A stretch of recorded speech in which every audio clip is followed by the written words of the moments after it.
नमस्कार, educational news channel पर आपका स्वागत है। Uh college of management media and IT CIMAGE group of college Patna के निदेशक नीरज अग्रवाल ने की लोगों से अपील। कई सारे मित्रों से और कई सारे छात्रों से मेरी बातचीत हो रही थी और कई सारी जो सोशल मीडिया साइट्स हैं वहां पर भी मैंने देखा और कुछ न्यूज चैनल्स पे मैंने देखा कि एक मांग उठ रही है जिसमें कि लोग कह रहे हैं कि भाई जब बच्चों के स्कूल बंद हैं और जब बच्चे स्कूल नहीं जा रहे हैं तो फिर वो फीस क्यों देंगे। तो अच्छी बात है, अगर फीस ना देना पड़ेगा तो लोगों को बहुत अच्छा लगेगा और ये सभी के लिए घर में जो उनका कुछ खर्च है, जो उनका जो मासिक व्यय है वो कुछ घट जाएगा। लेकिन इसका जो दूसरा पक्ष है कि जब आप स्कूल को फीस नहीं देंगे, इंस्टीट्यूट को आप फीस नहीं देंगे तो वह स्कूल और वो इंस्टीट्यूट, वो संस्थान, वो अपना खर्च का वहन कैसे करेगा। उनके भी तो कई सारे खर्च होते हैं, चाहे वो स्कूल हो, चाहे वो कॉलेज हो, चाहे वो इंस्टीट्यूशन हो। उनके कई तरह के खर्च हैं जिसमें कि सबसे बड़ा खर्च जो उनके यहाँ पे जो कर्मचारी गण है, चाहे वो शैक्षणिक कर्मचारी हो, चाहे वो अशैक्षणिक कर्मचारी हो या वो ग्रेड 4 के कर्मचारी हो जैसे कि प्यून हो, गार्ड हो, जो उनके यहाँ के सफाई कर्मी होंगे, जितने हेल्पर्स होंगे, तो ये बड़ी संख्या में इस पूरे के पूरे शिक्षा के जो प्राइवेट सेक्टर है शिक्षा का, और यहाँ पर बड़ी संख्या में जो है वो शिक्षकों का समूह है, बड़ी संख्या में यहाँ पर कर्मचारियों का समूह है जो इस तरह के शैक्षणिक संस्थानों के साथ जुड़ा हुआ है, स्कूलों के साथ जुड़ा हुआ है। और अगर सरकार कोई व्यवस्था कर दे, सरकार इन कर्मचारियों का, शिक्षकों का, ये जितने भी लोग इन स्कूलों में जुड़े हुए हैं, इनके कम से कम वेतन की व्यवस्था कर दे, चाहे सरकार इनके वेतन की पार्टली व्यवस्था कर दे, तो इस तरह के जितने भी संस्थान जिनको कोई अनुदान नहीं मिलता है, जिनको सरकार से किसी तरह की कोई राहत नहीं मिलती है और जो समाज में जिनका बड़ा योगदान है, क्योंकि वो समाज में छात्रों को शिक्षा देने का कार्य कर रहे हैं, वो छात्रों को एबल बनाते हैं, तो जो इस तरह के संस्थान हैं जिनको कि किसी तरह का अनुदान नहीं मिलता है और उनकी अपनी एक सामाजिक महत्व है, उनका अपना एक सामाजिक आवश्यकता है,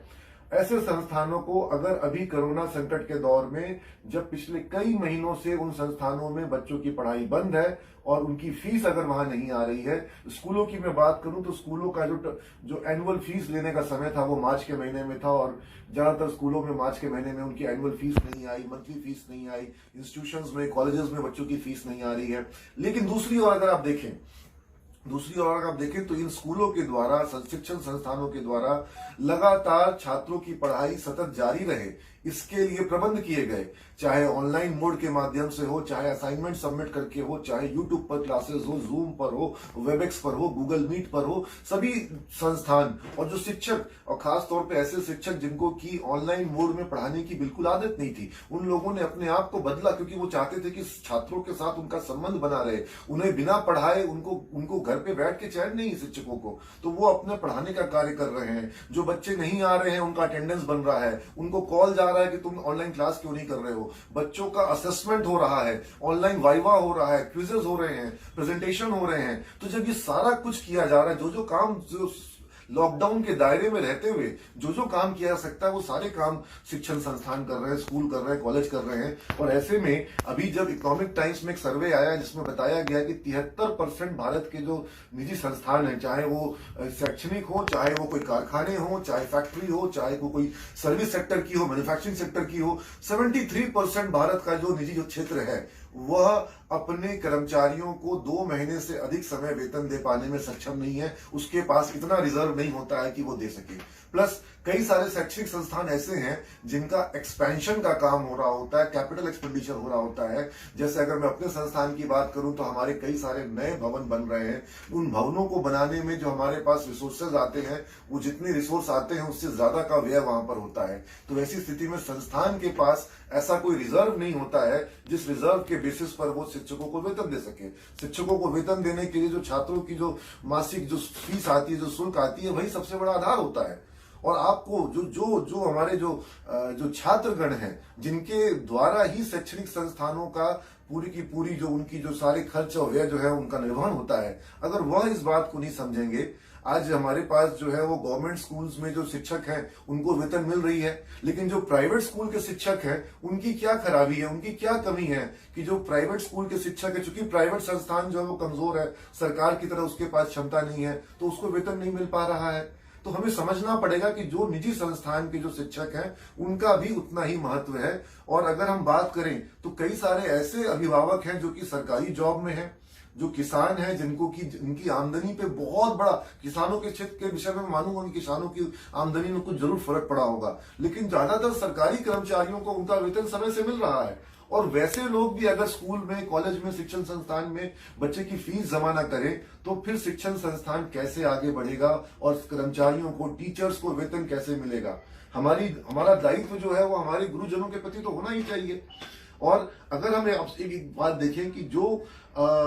जब ये जो फीस आज जमा नहीं कर रहे हैं जो लोग, उनकी ये फीस धीरे धीरे एक्युमुलेट हो जाएगी, और जब ये एक्युमुलेट हो जाएगी तो फिर इकट्ठा काफी बड़ी अमाउंट बाकी रह जाएगी। और ऐसे में जो मध्यम वर्गीय अभिभावक हैं उनके लिए लॉकडाउन खुलने के बाद, क्लासेस खुलने के बाद इस पूरी फीस को एक साथ जमा करना ये कठिन कार्य होगा। घर में और भी कई तरह के व्यय होते हैं, एक आम मध्यम वर्गीय परिवार के घर में कई तरह के व्यय हैं, और लॉकडाउन की कठिन परिस्थिति में भी हर एक परिवार अपने अपने स्तर से खर्च में कटौती करके उन व्ययों को जो है उनका वो प्रबंध कर रहा है। आप पार्ट पेमेंट कर सकते हैं। कई सारे स्कूल और कई सारे कॉलेज छात्रों को ये विकल्प दे रहे हैं कि वो पार्ट पेमेंट कर दे। अगर किसी छात्र की फीस 5,000 रुपए बाकी है तो वो अगर 2,000 भेज दे, 3,000 जमा कर दे, पेटीएम से जमा कर दे, गूगल पे से जमा कर दे, वो बैंक अकाउंट में किसी बैंक के ब्रांच में जा करके जमा कर दे, या कोई एक प्रतिनिधि कॉलेज में, स्कूल जो खुला, उसके कार्यालय खुले हुए वहां आके जमा कर दे। लेकिन अगर संस्थान के पास बच्चों की फीस आएगी नहीं तो बड़ा एक कठिन, एक क्राइसिस जैसा सिचुएशन क्रिएट हो जा रहा है, जिसमें कि संस्थान के लिए ये बहुत ही एक कठिन मानसिक यातना का दौर शुरू हो चुका है कि वो अपने कर्मचारियों को, अपने शिक्षकों को किस तरह से जवाब दे, क्या जवाब दे, उनको कैसे वो मना करे कि भाई अभी व्यवस्था नहीं हो पा रही है। ये आपको समझना पड़ेगा, क्योंकि ये जो गुरु, ये जो टीचर्स हैं, ये जो शिक्षक हैं, इनका बड़ा रोल है, इनका बड़ा महत्व है आपके बच्चों के करियर को बनाने में। और कल को ये बच्चे उसी टीचर के पास जाके पढ़ेंगे और अपेक्षा करेंगे पूरे मनोयोग से वो शिक्षक अपना सब कुछ, अपना सारा ज्ञान दे और आपके बच्चे को, आपके छात्र को वो काबिल बनाए, उससे जीवन में वो सारा गुण दे, वो सारे ज्ञान दे जिसके बल पर वो जीवन में कुछ हासिल कर सके। तो वो सब कुछ वो टीचर करेगा। लेकिन जो कठिन दौर आया तो आपने घर के बाकी सारे खर्च चल रहे हैं, लेकिन स्कूल की फीस अभी नहीं देनी है। और कई लोग तो कह रहे हैं कि जब स्कूल बंद तो फीस बंद। भाई स्कूल के खर्च तो बंद नहीं हुए हैं, आप स्कूल के खर्च बंद करवा दें। सरकार अगर स्कूलों को किसी तरह का कोई अनुदान दे दे, सैलरी दे दे, बाकी चीज ना दे, सैलरी दे दे। सरकार की तरफ से तो जो बिजली का बिल आता था, चाहे बिजली का प्रयोग कम हो रहा हो, लेकिन बिजली का बिल पूरा आ रहा है। जो मिनिमम गारंटी बिजली की है उतनी बिजली के बिल पूरी आ रही है। और तो जो स्कूलों में, जो संस्थानों में जो बैंक से लोन लिए गए हैं, उन बैंक के लोन को अभी हमको किस्त जमा नहीं करनी है, लेकिन ब्याज तो लग रहा है, ब्याज सतत रूप से लग रहा है, ब्याज की भी कोई राहत नहीं है। तो ऐसे में स्कूल क्या करेंगे, ऐसे में शिक्षण संस्थान क्या करेंगे। और मेरी सिर्फ यही एक गुजारिश है सभी अभिभावकों से, सभी जितने भी परिवारजन, जितने भी छात्रगण जुड़े हुए हैं और जितने भी अभिभावकगण जुड़े हुए हैं,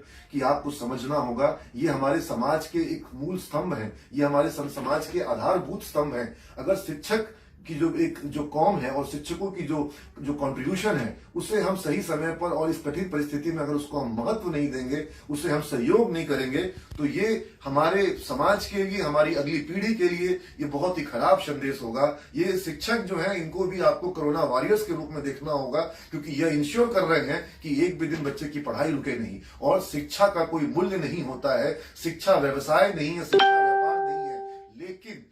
जो शिक्षक पढ़ा रहा है उसका भी घर है, उसके भी बच्चे हैं, उसके घर में भी राशन आना है, अनाज आना है, उसको भी बिजली का बिल भुगतान करना है, उसको भी सब्जियां लानी है। और सरकार की किसी योजना में उसके पास कोई लाल कार्ड नहीं है, उसके पास कोई बीपीएल कार्ड नहीं है, और वो एक सम्मान की जिंदगी जीने का आदी है। तो जो सम्मान के साथ टीचर्स जीता है कि उसके छात्र जो है फलाने बैंक में काम करते हैं, फलाने कंपनियों में काम करते हैं, उस शिक्षक को क्या आप चाहते हैं कि उसको बुरा दिन देखना पड़े?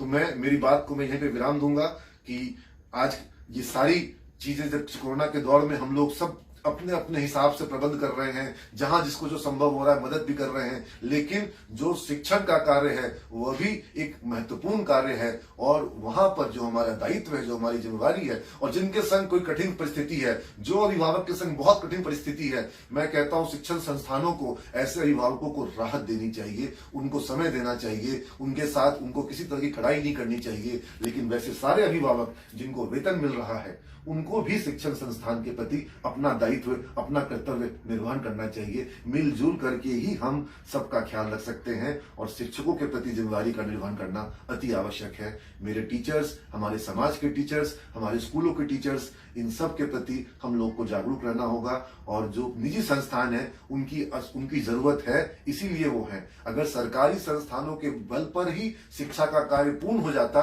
तो निजी संस्थानों की आवश्यकता ही नहीं रहती। और मैं तो चाहूंगा कि जल्द से जल्द एक परिस्थिति आए जिसमें सरकार शिक्षा को इतना सुगम कर दे, इतना सहज कर दे, इतनी अच्छी व्यवस्था कर दे कि जरूरत ही नहीं हो किसी निजी संस्थानों की। लेकिन चूंकि वो जरूरत है इसलिए शिक्षण संस्थान आते हैं। मैं एक शिक्षण संस्थान से जुड़ा हूं और शिक्षण संस्थान मैंने शुरू किया, पूरी की पूरी उसकी रूपरेखा यही थी, क्योंकि मुझे वो चीज की कमी दिखाई पड़ी जिस चीज को हमारे बिहार के छात्र पाने के लिए बिहार से बाहर जाते थे। तो जब बिहार के छात्र बिहार से बाहर जाकर के वहां पर लाखों रुपए खर्च करते थे और जितना खर्च उनका वहां बाहर में हॉस्टल में आता है, जितना खर्च उनका सिर्फ हॉस्टल में आता है, सिर्फ उतने खर्च में ही उनको बिहार में पूरी बेहतर शिक्षण व्यवस्था देना और उनको वही प्लेसमेंट देना, वही जॉब देना जो उनको बाहर जाके मिलता है, ये हमने किया। तो क्या निजी संस्थान के रूप में हमने योगदान नहीं दिया? या हमारा बच्चा जो है वो बिहार के बाहर ही जाए और पलायन करे और वहां लाखों रुपए की फीस दे? क्या यही उचित होगा बिहार के लिए? क्या जरूरत नहीं इस तरह के निजी संस्थानों की? और अगर सरकार भरपूर मात्रा में, आज बिहार जैसे राज्य में हर साल 11 लाख बच्चे 12th की परीक्षा देते हैं, अगर 11 लाख बच्चों के लिए भरपूर अच्छे कॉलेज हो, जहां तकनीकी पढ़ाई हो, जहां रोजगार परक पढ़ाई हो, तो फिर जरूरत ही नहीं होगी निजी संस्थानों की। और यह स्थिति आनी चाहिए। लेकिन जब तक यह स्थिति नहीं है तो जो व्यक्ति जागरूक है और जो व्यक्ति अपनी जिम्मेदारियों के प्रति जागरूक है वो चाहेगा कि कुछ कर सके। और जो निजी संस्थान अच्छा कार्य कर रहे हैं उनको समाज का,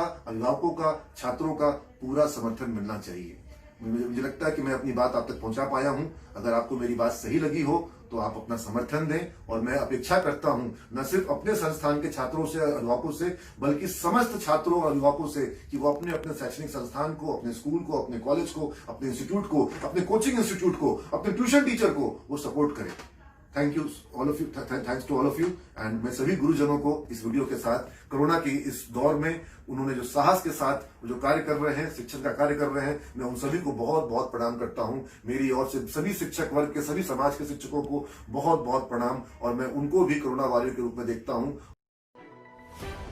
ऐसे ही जानकारी के लिए बने रहें हमारे साथ, देखते रहें educational news channel. Like, subscribe और शेयर करना ना भूलें। सुरक्षित रहें।